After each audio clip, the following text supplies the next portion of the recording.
os bons momentos vão ficar, sendo assim um novo dia, um futuro irá nascer. Se unirmos nossas mãos ao caminhar,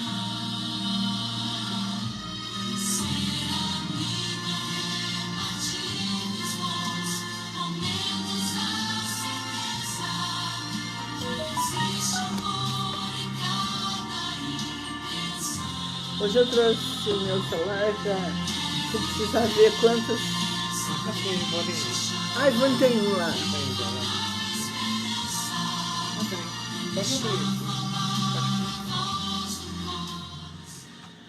Bom dia, prezados irmãos. Nós estamos novamente no ar com o programa Novo Tempo.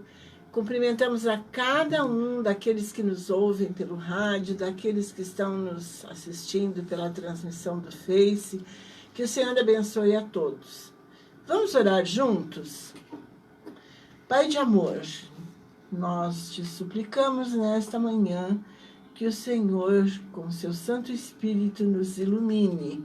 Nós estamos aqui porque desejamos ouvir a tua santa palavra. Vamos abri-la agora e queremos que o Senhor nos transforme, nos ajude, nos reeduque, nos repreenda, porque nós cremos que a tua palavra é transformadora, algo que repreende, que corrige, e nós, em nossa humanidade decaída, precisamos muito das tuas correções. Ilumina-nos e fica conosco, pois nós pedimos em nome de Jesus. Amém. Irmãos, nesta semana, no dia 20 de julho, terça-feira, nós comemoramos o Dia do Amigo. Então nós, pastor Ivan e eu, queremos falar com vocês sobre amigos na Bíblia, né? A Bíblia tem muitos exemplos de bons amigos, amizades que trouxeram benefícios espirituais, que foram boas, e amigos que não trouxeram tantos benefícios. Que tipo de amigo cada um de nós é? Todas as pessoas que nós encontramos neste mundo, eu penso que são presentes do Senhor. Sabe por quê? Quando elas são cristãs, elas podem dividir a sua experiência cristã conosco, nos ajudar no crescimento. E quando elas não são, nós podemos ajudá-las a se transformarem. Então, cada pessoa que nós encontramos são presentes do Senhor. Que nós possamos ser esses amigos, né? Algumas pessoas neste mundo, elas trazem luz, né? Por onde passam, elas deixam um rastro luminoso. São pessoas que infundem conforto, paz, alegria, né? E nós chamamos a esses de amigos. Que bom, não é? Que bom termos amigos, não é, pastor? Bom dia a todos, que a graça e a paz do nosso Senhor Jesus Cristo permaneça com todos vocês.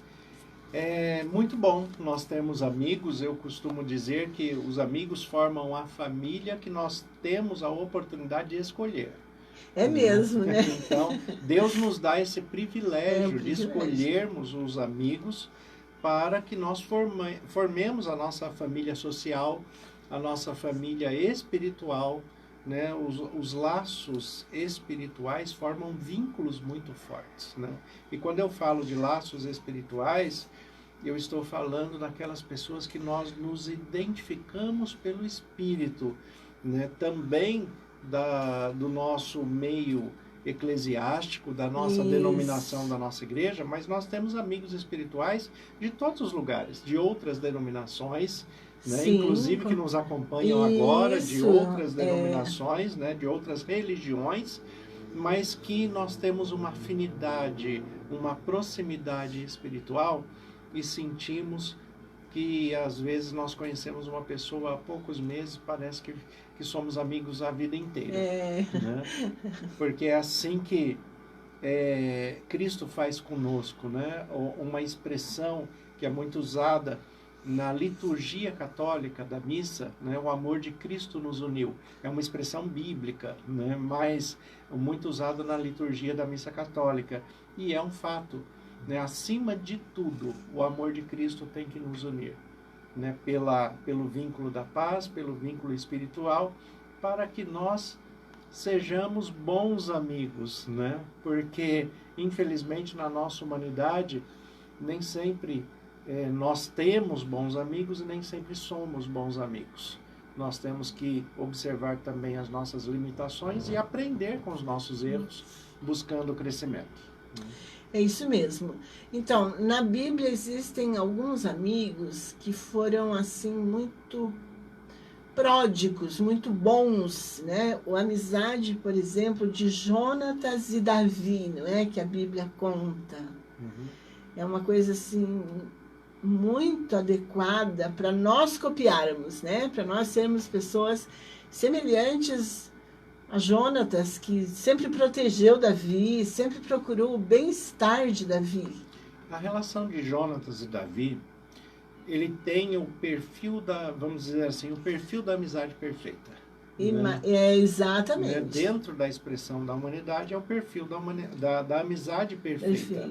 Porque é a amizade que dá apoio, que compartilham orientações, que promovem crescimento um do outro, mas que também não deixam de exortar, não deixam de corrigir, não deixam de trazer uma palavra de correção no intuito de melhorar a qualidade de vida do outro. Né? Então, um amigo assim, né, é muito interessante que nós tenhamos amigos que nos falem a verdade. É mesmo, quando nós não percebemos que estamos errados, né? Que bom ter alguém que chega e fala assim, eu acho que Jesus não faria isso que você faz.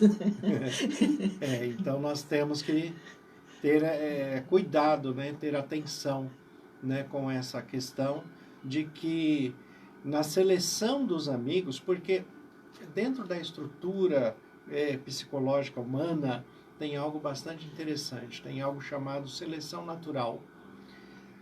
As pessoas se dividem naturalmente por paridades, por aqueles que são iguais, que são semelhantes. Então, uma coisa que nós que trabalhamos com família, uma coisa que eu trago sempre para os pais. Por exemplo, quando um pai e uma mãe chega para mim e fala, olha, meu filho se envolveu com alguém que não é boa companhia. E eu lembro, trago para a pessoa a reflexão de que por que o seu filho se envolveu com aquela pessoa? Porque é muito provável que o defeito que os pais estão vendo num amigo seja o defeito do próprio filho.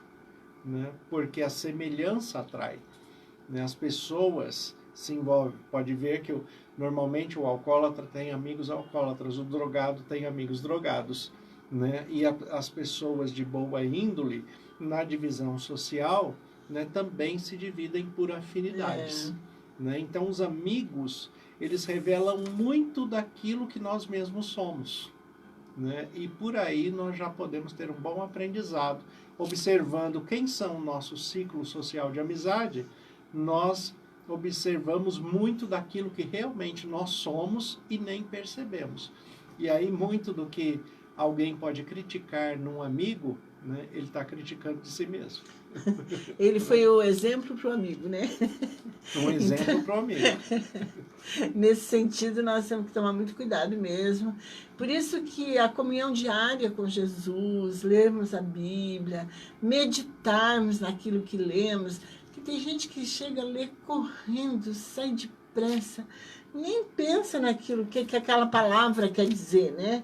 Sinônimos, por exemplo, antônimos da palavra, nos trazem benefícios, né? Quando nós avaliamos dessa forma. Que bom que nós podemos ter o livro sagrado em nossas mãos. Vamos orar para que ele sempre esteja disponível em liberdade para nós, né? Por isso que nós temos que orar também pelos nossos governantes, não é? os nossos governantes, que não são nossos amigos, né? Às vezes fazem coisas que nós não gostamos. Não gostamos, não são nossos amigos, mas também não são nossos inimigos. E é aí que nós temos que observar. Porque são pessoas instituídas de autoridade, revestidas de autoridade, que estão ocupando o lugar que ocupam, como a própria palavra de Deus nos diz, não há autoridade que não seja constituída por Deus. Né? Então estão lá é porque Deus colocou. O que Deus fala para a gente é, né, ore por eles, para que você viva em paz e tenha uma vida tranquila. É isso que a Bíblia nos ensina a fazer. Isso. Agora, dentro disso, quantas pessoas acabam se observando numa relação de atrito, né, usando o exemplo político, né, por alguém que ele nem conhece, né, alguém que não é do ciclo social dele, ele não tem proximidade, e aí ele briga com um amigo do ciclo social por causa de uma diferença de alguém que ele nem conhece direito, né? Então isso acaba sendo um tanto irracional. Eu costumo dizer que nós, como cristãos, independente da expressão religiosa ou do vínculo denominacional, nós como cristãos, nós não somos nem de esquerda nem de direita, nós somos do alto, né? Nós somos de Cristo, o nosso reino está longe daqui, né? Então o que nós temos que fazer é orar, né? E orar e preservar os vínculos de amizade, porque Deus nos fez para sermos seres sociáveis, né, dentro dos vínculos relacionais de amizade que nós criamos aqui. Né? Não, desde o princípio, quando Deus criou o homem, ele falou, não é bom que o homem esteja só. Então, exatamente. E essa é uma frase que indica que nós somos seres sociáveis. Não podemos viver sós. Não é bom, né? E eu gosto muito dessa expressão que Deus coloca, porque Deus, ele não está apresentando uma impossibilidade. Ele não está falando que é impossível viver sozinho. Ele está falando que não é bom. Não é bom só. Né? Quem optar por viver só, pode viver. Né? E pode até, em certos aspectos, ser bem-sucedido e viver até muito bem. Né? Mas não é bom para ele que isso aconteça. O relacionamento, os vínculos sociais de amizade, eles promovem crescimento e autoconhecimento. Né? Então, é necessário que nós tenhamos isso. É muito bom. E é interessante que Jesus, ele fez uma frase que eu acho muito importante.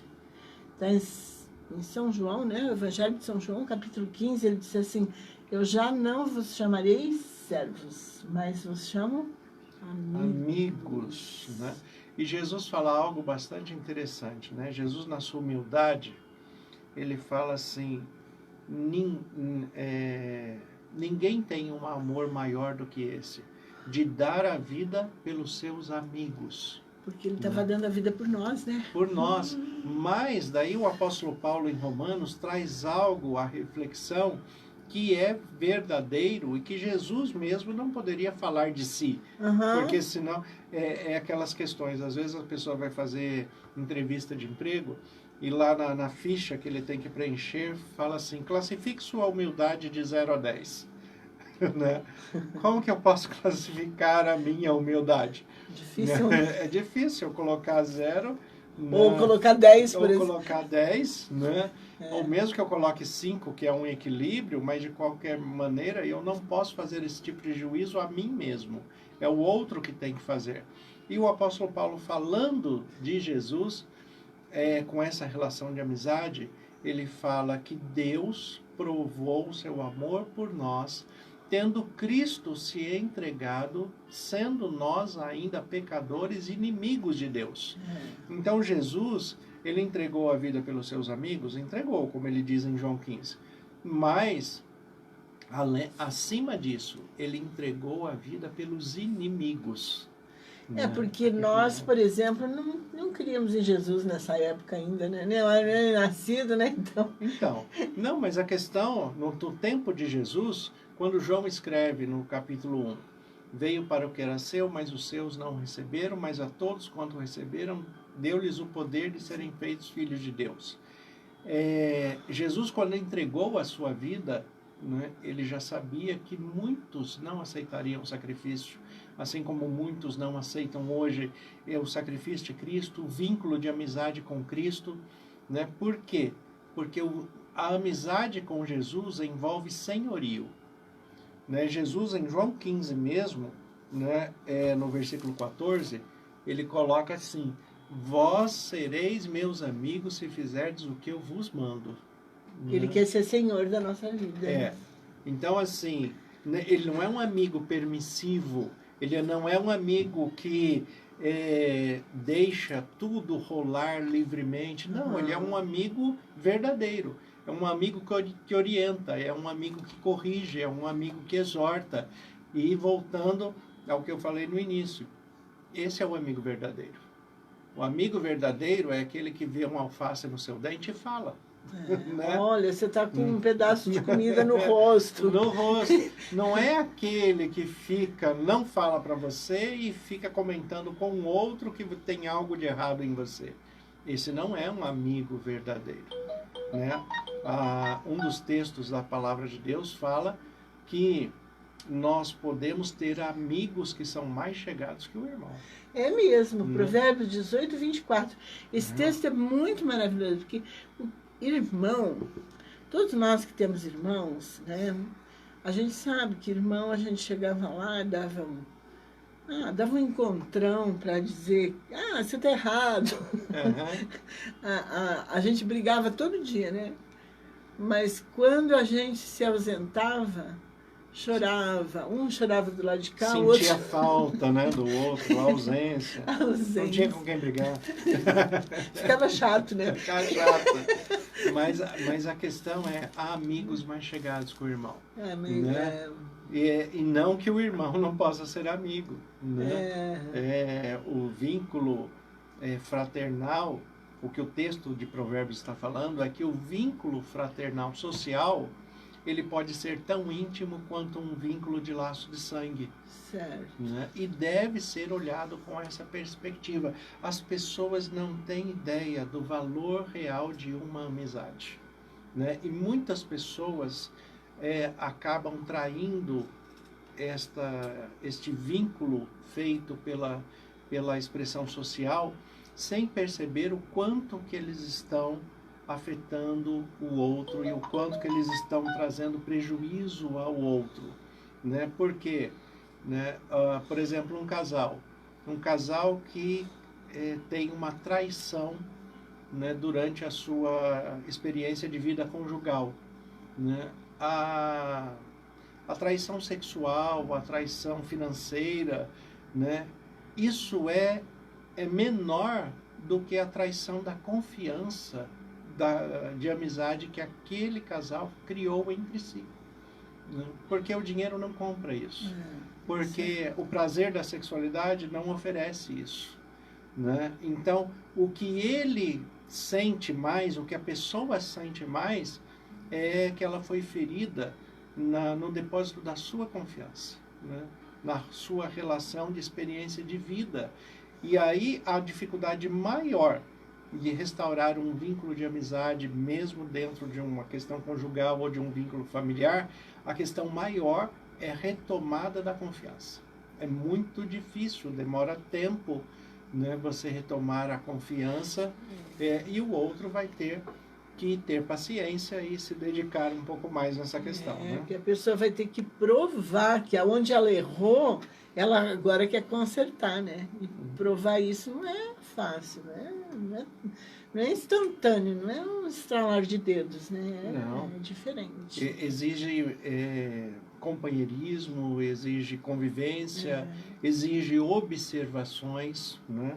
Aqui, por exemplo, nos acompanhando aqui pelo Face, nós temos a vantagem de poder saber, né, quem é que está aqui, mas está, né, a irmã Suelen, lá de Presidente Epitácio, a Ivone, que está aqui, né, com a gente. Hoje, o nosso técnico aqui da rádio é o Guilherme, né, que nos acompanha aos domingos, durante a semana é o Adriano, que está conosco, mas nós temos a irmã Sônia, que também é de Presidente Epitácio, né, a irmã Luísa, que é daqui de Dracena, né, a irmã Neide de Panorama, né, a irmã Laura a Aparecida, e acredito que é daqui também, né?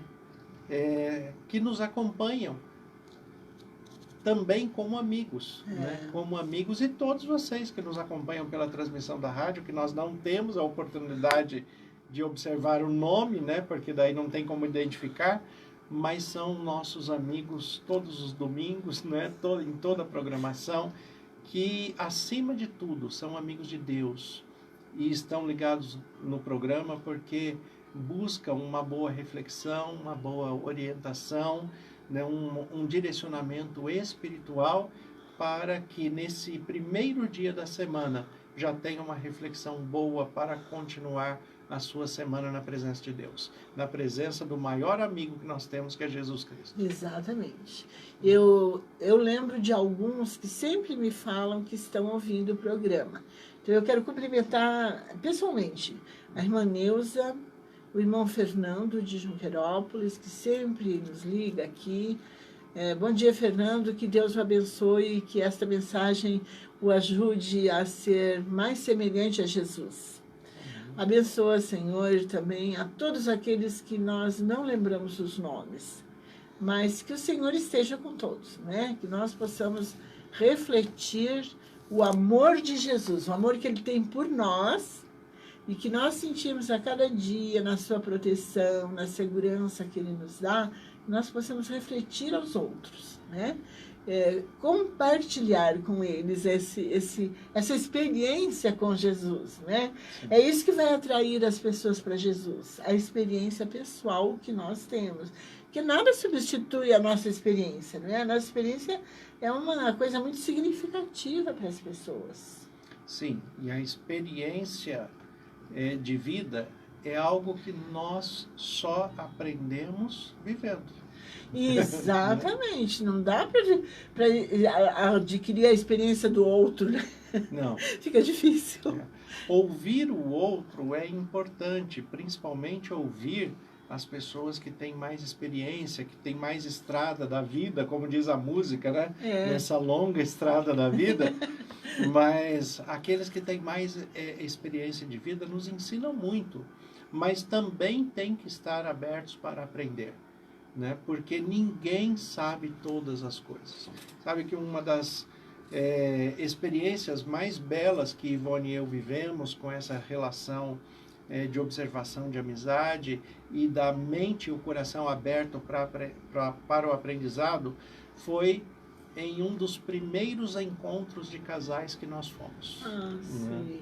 Esse encontro de casais, nós tivemos a oportunidade de almoçarmos juntos ali com um casal que estavam completando 75 anos de casamento. Pelo menos, quanto tempo? Quem tem 75 anos de casamento, certamente tem muito mais tempo de casado do que de solteiro.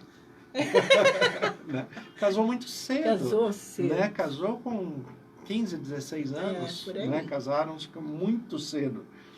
E também tinha uma idade bastante avançada, já estava com mais de 90 anos.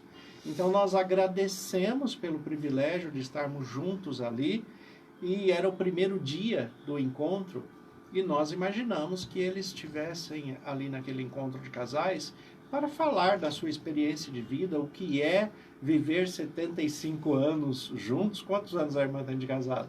48. 48. Para 75 ainda falta um bocado. Né? Então, é difícil e é muito raro, né, nós termos isso, principalmente nos dias de hoje. E nós conversando ali no almoço, nós agradecemos e falamos, olha, é um privilégio ouvir vocês, né, com a sua experiência de vida, a sua experiência conjugal, a sua experiência de princípios, de valores, de superações, porque o relacionamento humano é assim, né?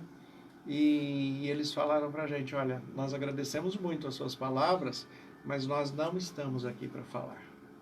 Viemos para aprender. Nós viemos aqui porque nós temos muito para aprender. Nossa, que significativo. Né? Então, são expressões em que, se o jovem tiver essa mente aberta, o coração aberto para o aprender, né, quanto que ele pode absorver para melhorar a sua qualidade de vida. E o quanto ele pode proporcionar melhora de vida nas pessoas que convivem com ele no seu ciclo social, né? Quanto isto pode ser benéfico, quanto isso pode ser prazeroso, né? Quanto isso pode promover crescimento saudável, né? Então, eu vejo as pessoas discutindo por poucas coisas, né? Por coisas muito pequenas, como a gente fala, fazendo tempestade em copo d'água, né? Mas as pessoas discutem por coisas muito pequenas e às vezes perdem grandes amigos, grandes amizades, né? Perdem vínculos familiares, né? Perdem até um casamento, né? Por causa disso. Por coisas muito pequenas, por pequenos ajustes que poderiam ser feitos e não são, né? Então, quando nós, o observar a experiência do outro e estar aberto para o aprendizado, né, para a transformação, como o apóstolo Paulo fala em Romanos 12, não vos conformeis com este mundo, mas transformai-vos pela renovação da vossa mente. Renovar a mente é aprender. Exatamente. É deixar conceitos antigos para adquirir novos conceitos, não é mesmo? É isso que é aprender, não é? É isso. Tem uma música antiga da Vanusa, né? Vanusa nem canta mais, né?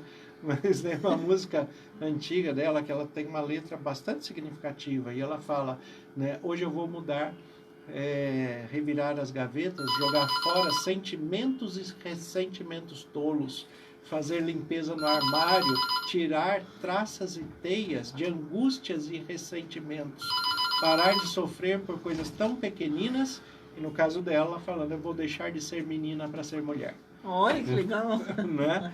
Tem muita gente que precisa deixar de ser menina para ser mulher, precisa deixar de ser menino para ser homem.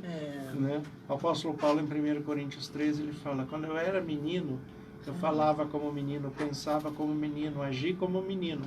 Mas quando eu cheguei a ser homem, eu deixei as coisas de menino. Tem gente que não cresce. Tem pessoas muito infantis, né? Muito infantis. Muito infantilizadas, não crescem até hoje, né? Tem as suas dificuldades, limitações, mas não se permitem crescer. Todo ser humano tem dificuldades e limitações, mas a questão é o quanto eu estou aberto para o crescimento. A irmã Laura Aparecida colocou aqui que ela é de Panorama, ela está em Panorama, né? Então, que Deus abençoe a irmã, a sua família e a todos os nossos irmãos aí de Panorama também. Que bom. Então, pensando em amigos bons, né, nós falamos de Jonatas e Davi, que um complementava o outro, e Jonatas sempre amparou Davi, não é?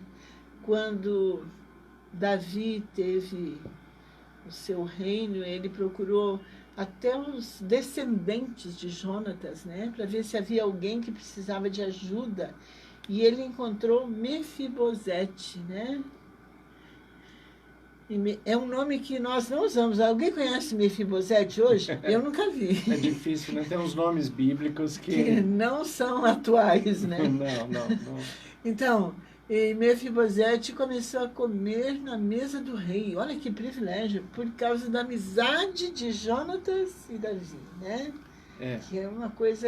Ele tinha uma limitação, né? Ele era coxo, né? Ele era coxo, né? E por isso o nome. Esses nomes bíblicos, eles têm um significado. Mefibosete é uma expressão hebraica, né? Assim como Miguel. Você vê que os dois começam com M, porque esse M, no meio da construção hebraica, é uma pergunta, é como se fosse o nosso ponto de interrogação. Sim. Né? Então, Miguel, por exemplo, é uma pergunta, uma reflexão retórica que quer dizer quem é como Deus. Né? O nome Miguel, quem é como Deus? Porque ninguém é como Deus. Né? E também, Mefibosete, a expressão de Mefibosete é por que comigo? Ah, sei. Né? Como ele tinha um defeito físico, né? Por que comigo? Né? Por que comigo? Mas daí, né, Deus o amparou e o consolou de uma outra maneira. Ele se tornou amigo do rei. Então, Né? amigo do rei, né? E é uma coisa para a gente pensar, né? Muitas vezes as pessoas observam mais a relação até da amizade na perspectiva do mal do que do bem. Por exemplo, Mefibosete, ele perguntava para Deus, por causa da sua deficiência, por causa da sua limitação nas pernas, ele tinha essa expressão, por que comigo? Mas quando ele se tornou amigo do rei, ele poderia perguntar a mesma coisa, né? Por que comigo? É. Né? Por que o rei me chamou, né? Por que o rei me chamou? Porque às vezes nós perguntamos isso quando acontece alguma coisa ruim conosco, Uhum. mas quando acontece o bom, a gente não faz a mesma pergunta. Né? Por que comigo? Porque, como diz Jó, né, nós todos somos merecedores tanto do bem quanto do mal. Isso. Né? Porque nós não nascemos fazendo bem, não é mesmo? Não. Desde criança somos egoístas, né? Então, Eu falo que a criança já nasce sem senso de ética nem de respeito. Você nunca vai encontrar uma criança recém-nascida que vai falar, hoje eu não vou chorar porque minha mãe está cansada. Né? Não existe isso. ao contrário. Né? A criança, ela não quer saber se a mãe está cansada, se o pai está cansado. Ela quer cola, ela quer mamar, ela quer banho e tem que ser na hora dela. Né? Então, já nasce com esse egocentrismo, com esse egoísmo e, através do choro, manipula as situações. Né? Talvez por isso que muitas pessoas não param de chorar, mesmo quando adultas. Porque assim vão manipulando as situações. Aprenderam a manipular só, né? Mas é uma manipulação infantil. Exatamente. Né? Extremamente infantil daquele que não se permite crescer. Né? E isto é algo muito ruim que aconteça, né, dessa forma. O ideal é que nós tenhamos boas amizades, que tenhamos a capacidade de selecionar e discernir entre o bem e o mal. Sabe que o texto de Isaías, que fala da promessa de Jesus, né, que fala que a Virgem conceberá, né, e dará à luz a um filho, e ele receberá o nome de Emanuel, e comerá manteiga e mel, até que saiba discernir o bem e o mal, entre o bem e o mal, desprezar o mal e escolher o bem. Isso é o que a palavra de Deus chama de maturidade. Maturidade não é ter idade. Né? Tem pessoas de 40 anos que não têm maturidade. Tem pessoas de 15 que têm. Né? A questão é ter a capacidade de observar a sua própria vida, discernir a cada dia o que é bom e o que é mal, desprezar o mal e escolher o bem. E isto também está relacionado às amizades. Tem amizades que têm que ser descartadas, porque elas não nos fazem bem. Tem amizades que parecem que nos fazem bem e nos fazem mal. Quais são as amizades que nos fazem mal? Uma coisa que me chama a atenção em Gênesis é que quem foi que inventou a inimizade? Né? É mesmo. Lá tem uns exemplos bem fortes. Tem uns exemplos fortes, mas quem inventou a inimizade foi Deus. Né? Por quê? Porque a mulher ali, no caso Eva, se tornou amiga demais da serpente. Isso. E daí veio Deus, né, e falou, eu vou colocar inimizade entre ti e a serpente. Tá muito amiguinha de Satanás. Né? Não pode ser assim, né? Não pode ser assim. Você não pode ser amigo daquele que desperta o pior em você. É isto que acontece. Tem muitas amizades que todos nós somos corrompidos pelo pecado. E tem amizades que até nos promovem um certo prazer. Por quê? Porque o pecado é prazeroso. Né? Então, promove um certo prazer. Mas este prazer que ele promove não é para o bem, é para o mal. Esse prazer é em função do pecado que habita em mim. Por exemplo, né, se uma pessoa sente prazer em ingerir bebidas alcoólicas, se ele encontra outro que o leva para o mesmo caminho, eles têm a tendência de beber até cair. Né? e vão se comportar inconvenientemente, podem trazer grandes prejuízos para a vida. Uma pessoa que tem tendência para malícia, quando ele encontra outro, os dois começam a falar maliciosamente, começam a contar piadas maliciosas, e um vai levar o outro para o pior, e os dois sentem prazer. Né? Então, nós temos que tomar cuidado no discernimento, a começar de que nem todo prazer é benéfico. Tem prazeres que nos trazem prejuízos. E tem pessoas que têm a capacidade de despertar o pior de nós. Né? Então, quando a Bíblia fala que maturidade é, primeiro, saber discernir entre o que é bom e o que é mal. E segundo, quando eu conseguir identificar o que é mal, eu me afasto, eu desprezo, eu me afasto. Isto é maturidade. E isto é conselho de um amigo. Isso, é. Por isso que a Bíblia diz que é amigo mais chegado que o irmão, né? Porque Jesus faz isso por nós, né? Quando nós lemos a Bíblia, quando nós meditamos nela, nós conseguimos perceber coisas que às vezes nós estamos fazendo e que não são tão edificantes como nós estamos imaginando, né? Exatamente. Isso daí é uma lição espiritual para nós. Nós precisamos ter contato com o Sagrado Livro a cada dia, né? A cada dia nós precisamos ler pelo menos um pedaço dele e tirar um proveito para nós. Nós temos que fazer da palavra de Deus, que é a Bíblia, e eu sempre reforço essa imagem de que a Bíblia é nossa única regra de fé e prática. Isso. Todo cristão tem a Bíblia como regra de fé e prática. E nós temos que transformar a palavra de Deus, a Bíblia, no nosso maior e melhor amigo. O amigo de todos os dias, porque é ela que vai nos levar a caminhar com Deus, a estar próximos de Jesus e a nos preencher do Espírito Santo. É a palavra de Deus que vai nos levar por esse caminho. Se eu não faço isto, a tendência que eu tenho é me afastar de Deus. Se eu não tenho o hábito de ler a Bíblia, naturalmente eu vou me afastando de Deus, por mais que eu queira estar próximo. Eu vejo personagens bíblicos, como por exemplo Enoque, que a palavra de Deus fala ainda, né? 300, que Deus o levou para si, porque ele se tornou amigo. E numa intimidade tão grande que Deus olhou para ele e falou: eu não posso deixar meu amigo ali. Então, eu não posso viver sem você. É mais ou menos isso, né? É mais ou menos isso. Eu não posso deixar o meu amigo ali. Nós nos tornamos inimigos íntimos. E quando nós falamos da volta de Jesus Cristo, o que nós estamos falando é isso. Se torne amigo de Jesus de tal maneira que ele olhe para você e fale: eu não posso deixar meu amigo ali. Exatamente. Né? Nossa, é muito bom isso, né? E Enoque é um exemplo de muito, porque ele andou 300 anos. Hoje ninguém vive 300 anos, mas a verdade é que Enoque é um exemplo para nós que nós podemos viver muito tempo andando com Jesus. Sem se afastar, Né? Mas tendo a percepção correta. A percepção de Enoque era a percepção do Salmo 1º, que é: feliz aquele que não anda segundo o conselho dos ímpios, não se detém no caminho dos pecadores, nem se assenta na roda dos escarnecedores.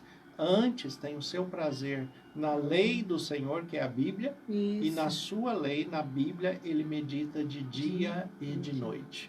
Meditar de dia e de noite na palavra de Deus nos faz ser amigos íntimos. Então, é muito interessante esse texto que o pastor citou, porque ele tem uma evolução assim que é natural em nossa vida. Primeiro você encontra um amigo, você para. Então eu me detive. Aí, depois que eu fiquei conversando um tempo com um amigo, o que acontece? Se eu encontrar uma cadeira, nós vamos nos assentar, não é? Que é uma posição de conforto, é uma posição assim que eu posso ficar muito tempo. Sim. E daí, a conclusão do texto diz de meditar, que é uma coisa mais profunda ainda. Olha que interessante, né? O A jeito. meditação é uma reflexão de aprendizado. Isso, como que. E é esse o processo que nós temos para nos aproximar de Deus. Olha aqui, o irmão Rafael Viegas, ele coloca uma pergunta aqui para a gente. Esse moço já foi da igreja do Brasilândia. Sim. Né? Inclusive, dando um abraço para todos. Que bom. E ele coloca assim: como devemos lidar com a inimizade quando ela se faz presente dentro da nossa família, como, por exemplo, nossos irmãos e primos? Devemos nos afastar deles? Um bom dia e um grande abraço. Essa questão, assim, como lidar com a inimizade dentro da família? Nós temos que compreender, existe uma linguagem comum hoje usada, que é a questão da pessoa tóxica. Sei. Né? A pessoa tóxica é aquele que te incomoda de alguma maneira. O que tem uma toxicidade, ele vai te causar uma alergia, né? Vai te intoxicar. Né? E nós temos que tomar cuidado com aquilo que nos intoxica. A grande questão é que nós temos que ter cuidado nas nossas relações parentais. Por quê? Porque primeiro nós temos que dividir uma coisa que é muito importante.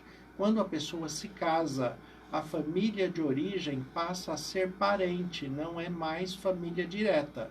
Né? Então, meu pai e a minha mãe, né, os pais da Ivone, né, por mais que nós consideremos, né, por mais que nós apreciemos e admiremos, eles não são mais, não tem mais o vínculo de família enquanto autoridade parental. Certo. Mesmo sendo os pais. Porque Ivone e eu nos constituímos uma nova família. Certo. A nossa família. Mas eles se tornaram parentes. Né? E existem parentes que são mais próximos. Alguns nós temos mais afinidades, outros menos afinidades. Tem pessoas que têm cultura familiar diferente, mesmo sendo parte dos próprios parentes. Tem pessoas que têm caráter diferente, modelo de vida diferente. E o que acontece? A primeira coisa que eu tenho que pensar quando se trata de amizade ou inimizade em família é: eu tenho que tratar a todos com respeito, e se aquela situação me incomoda de alguma forma, eu tenho que aprender mais a ouvir do que falar. Né? Ficar mais introspectivo, ficar mais quieto, não confrontar. Porque eu tenho que lembrar que se eu tenho, por exemplo, se eu tenho uma desavença com o meu irmão, né, o meu problema não é o quanto eu ofendo meu irmão de laço de sangue. Não é o quanto eu ofendo meu irmão ou o quanto ele me ofende. O problema é que a nossa desavença vai trazer amargura para minha mãe, para o meu pai. Né? Vai magoar quem eu não quero. Né? Então, as relações familiares têm que ter muito cuidado com essa questão, porque não envolve só a pessoa direta. Se não é uma pessoa da sua família, você simplesmente pode se afastar. Mas uma pessoa que tem um vínculo social familiar, você vai se encontrar no aniversário, você vai se encontrar em algum momento social da sua família, vocês vão estar juntos. E a primeira coisa que você tem que pensar é: independente das nossas diferenças, eu não posso magoar quem eu amo, né? E quem me ama. Porque com certeza pai e mãe é o que mais eles querem, é o bem-estar dos filhos, né? Eles querem os bem-estar. Imagina para o pai e uma mãe como é triste ver dois irmãos brigando. Né? O como isso é difícil lidar, administrar, porque né, na briga entre irmãos, o pai e mãe vai ficar do lado de quem? Então, dos dois, né? Os dois são filhos. Não, os dois são filhos. É difícil. E por mais que os pais tenham consciência que pode realmente um lado ter razão e o outro estar errado, mas os pais querem o melhor para os dois. Né? E não importa quem está errado. Se ele está errado, me ajude a corrigir. Né? Se ele está certo, né, me ajude a corrigir você.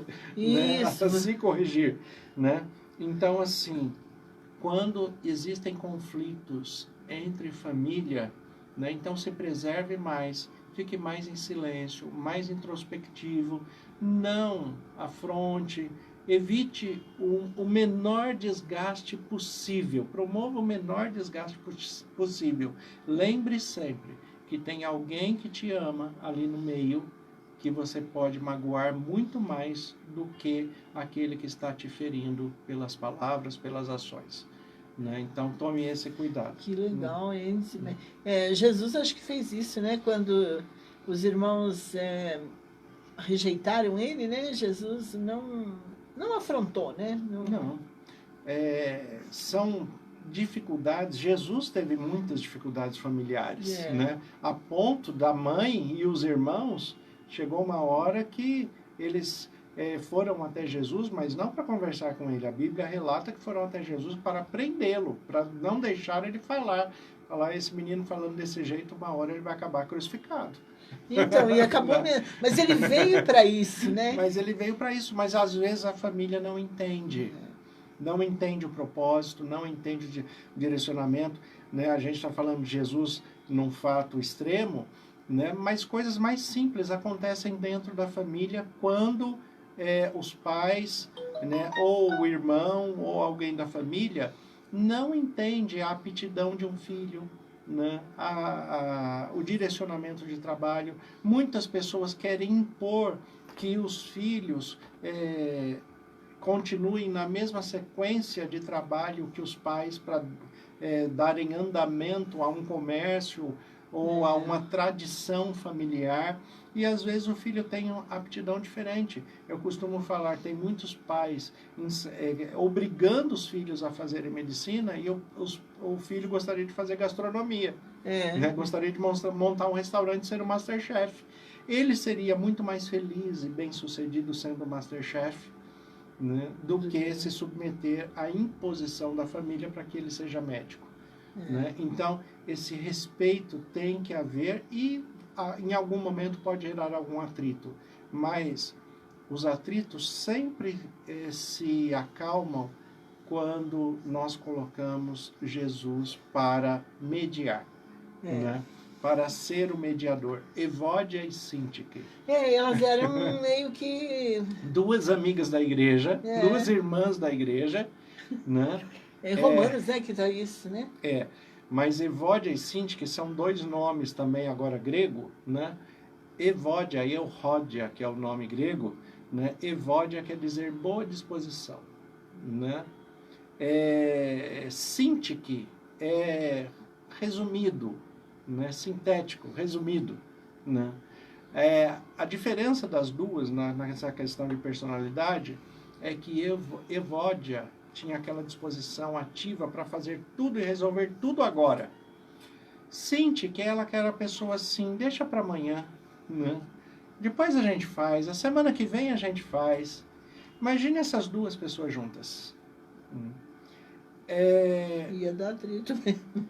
Vai dar atrito mesmo, não tem jeito. Mas existem pessoas assim que se casam. Existem pessoas assim que têm filhos e os filhos são assim. Um é ativo demais, o outro é tranquilo demais. Né? E começam a dar algum atrito um com o outro. O que o apóstolo Paulo escreve para elas? Independente das suas diferenças, sejam unânimes em Cristo. Então, se a gente se unir em Jesus, né, um vai respeitar a personalidade do outro, não é isso? Exatamente. Então, nós somos seres diferentes. Né? E temos que ser respeitados nas nossas diferenças e respeitar a diferença do outro. Né? Nós temos que ter... Quando nós compreendemos as diferenças como complementares e não como antagônicas, o diferente necessariamente não é meu inimigo, ele só é diferente. Né? Ele só faz diferente. 2 e 2 são 4, mas 1 e 3 também são. Né? São tão diferentes, né? 1 e 3. Então, mas pessoas são diferentes, mas necessariamente não precisam se tornar inimigas. Agora, se a diferença não promove uma boa convivência, respeite em silêncio, para não magoar aqueles que te amam. Exato. Um bom conselho, viu? Gostei muito dessa explicação. Bem, Foi muito boa para nós, né? Então, nós estamos quase concluindo, temos apenas 9 minutos? 9 minutos. 9 minutos. Que bom que nós chegamos até aqui, que podemos. Vamos avaliar uma amizade que não é adequada. Por exemplo, na Bíblia, tem uma amizade, está em 2 Samuel 13, o verso 3. Jonadab, ele era filho de um irmão de Davi. E Amon era filho de Davi. Então, eles eram primos, né? Sim. Na nossa linguagem aqui... Eram primos. Eram primos. E Amon confessou para Jonadab que ele gostava muito de Tamar. Tamar era meio-irmã de Amon, não era irmã legítima. Mas ele queria ficar com ela, Aí ela mesma falou, pede eu para o rei, né? Naquela época era esse o costume do casamento, né? Sim. Que o rei não vai te negar, eu vou me casar com você. Mas Amon, a conselho de Jonadab, estuprou Tamar. Que conselho desagradável, né?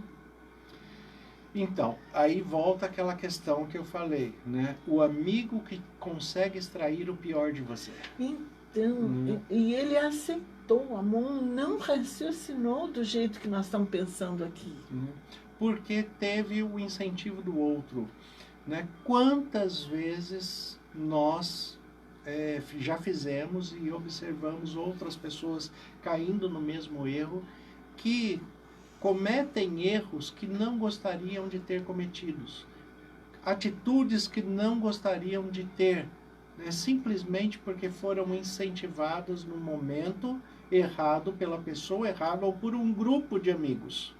Né? Quantos adolescentes, quantos jovens se envolvem em criminalidade? Isso. No caso aí, um crime de estupro, né? Isso. Uma violência grave. Nossa, né? se fosse hoje ia preso, né? Seria, né? Seria preso e nem na prisão os outros presidiários não suportam esse tipo de crime. Não respeitam, né? Né? Então, assim, o que leva uma pessoa a fazer isso? É claro que a pessoa já tem em si mesmo um prejuízo do pecado que a leva a essa índole, a essa percepção, mas se dentro da minha corrupção no pecado eu ainda tenho alguém que me incentive, isso vai se agravar, isso vai ficar muito pior. E aí volta de novo, por que Deus instituiu a inimizade? Porque tem pessoas que conseguem extrair o pior de nós. Então, eu não tenho que olhar só para as boas amizades. O meu discernimento espiritual também faz com que eu pense que muitas vezes eu tenho que ter bons inimigos. Né? Para acabarem me mostrando o que eu tenho de ruim, né? O que eu tenho de ruim? Eu tenho que ter bons inimigos. Por quê? Porque eu tenho que ter a capacidade de saber que aquela pessoa, por mais que eu goste dela, por mais que eu a respeite, eu não posso conviver com ela, porque ela consegue extrair o pior de mim. Pessoas que têm a mesma corrupção no pecado, a mesma índole de corrupção no pecado, elas não podem conviver juntas, porque uma vai extrair o pior da outra. E se a gente conseguir identificar isso, a gente vai afastar, vai ter menos encontros, né, com essa pessoa. E a gente está se afastando não é por causa do outro. Não é o outro que não é boa companhia para mim. Eu, né? Que não sou boa companhia para ele, né? Eu que não sou boa companhia para ele. Eu me preservo, né, para que eu não caia em transgressão, para que eu não caia em pecado, para que eu não me porte de maneira inconveniente. Então, sou eu que me preservo para que eu possa manter a minha integridade, a minha fidelidade, o meu bom relacionamento com Deus, com a família, com aquelas pessoas que me amam sem magoar ninguém. Né? Então, eu tenho que aprender a me preservar, porque se eu não fizer isto, né, eu vou trazer grandes prejuízos a mim como pessoa, a família que eu constituí, porque uma pessoa casada, por exemplo, ele nunca traz prejuízo só para si. A esposa Né? ou o marido, né? Sim. Todos sofrem juntos, né? Os filhos, né? Eu falo, por exemplo, alguém que comete um crime como esse, um crime de estupro, não é só a pessoa que foi estuprada que está sofrendo, é os pais desse estuprador, né? Por que quando nós passamos na porta de um presídio, né, nós vemos as mães, os pais, os familiares ali? São vítimas também. Sofrem juntos, né? Sofrem até mais, por quê? Porque aquele sentimento foi eu que coloquei no mundo, né? Então, eu vi na internet, foi no celular, um rapaz falando assim, quando a mãe foi visitá-lo no presídio, ele falou assim: mãe, a senhora tinha que estar presa aqui junto comigo.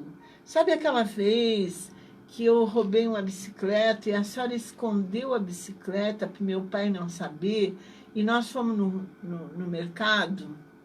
Chegou lá no mercado, eu peguei algumas coisas que a senhora não pagou e a senhora nunca fez diferença. Então a senhora me ensinou. Eu achei isso... A falta de correção... Nossa, que difícil. Acabou gerando incentivo. Não é desculpa, mas a falta de correção acabou gerando incentivo.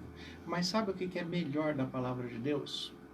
Eu gosto muito do prólogo de Êxodo capítulo 20, né? Quando Deus fala assim: eu sou o Deus zeloso, que visito a maldade dos pais nos filhos até a 3ª e 4ª geração daqueles que me aborrecem, mas faço misericórdia a todos aqueles que me amam e guardam os meus mandamentos. O que o texto está falando é: pais e mães são seres humanos e podem errar, e no seu erro podem prejudicar o caráter dos seus filhos, né? Mas se acontecer isto, aquela pessoa que teve esse prejuízo de formação de caráter, se ele se voltar para Deus, Deus vai fazer misericórdia e ele vai ser reconstruído, e com um caráter renovado em Cristo, ele pode salvar até os pais. Exatamente. Foi o que, assim, esse rapaz, com certeza, ele estava tentando ajudar a mãe dele, né? Porque a mãe foi, assim, conivente com o erro dele, né? Sim. Né? E, infelizmente, isso também acontece, né? Mas, com o tempo, são aquelas situações que, às vezes, as pessoas põem a mão na cabeça e falam: o que eu fiz? Né? E talvez todos nós já tivemos alguma experiência dessa forma. Já tivemos. Todos nós somos vítimas do pecado, mas o nosso melhor amigo é Cristo, é Jesus. E Ele, pelo Espírito Santo, se mantém conosco, nos renova, nos regenera para nos reconciliar com Deus, né? A cada dia, a cada momento. E Ele volta falando, o texto de João 15, né? Eu quero ser seu amigo, mas para eu ser seu amigo, eu tenho que ser o seu Senhor. Eu sou seu amigo se você fizer o que eu vos mando. Que bom, né? Nós estamos concluindo, vamos pedir para o pastor fazer uma oração final conosco. Vamos orar, vamos pedir para que o nosso amigo continue intercedendo por nós. Amém. Senhor, nosso Deus e Pai, nós te agradecemos, primeiramente, pelo acesso que temos ao Senhor diretamente, pelo Teu Filho Jesus Cristo e pelo Espírito Santo que habita em nós. Amém. Como ministro do Evangelho, em nome de Jesus, eu peço as Tuas bênçãos sobre cada irmão, sobre cada irmã, sobre todos aqueles que buscam ao Senhor em espírito e em verdade, que eles se façam amigos do Senhor por Jesus Cristo e, caminhando com o Espírito Santo a cada dia, recebam a promessa maior do Teu Filho Jesus, que estaria conosco todos os dias até a consumação dos séculos. Amém. Que o Senhor nos dê a paz, dê uma semana excelente na direção e na presença do Espírito Santo. Nós te agradecemos e oramos em nome de Jesus. Amém. Amém. A Rádio 87 FM Dracena apresentou o programa Novo Tempo, da Igreja Adventista do Sétimo Dia.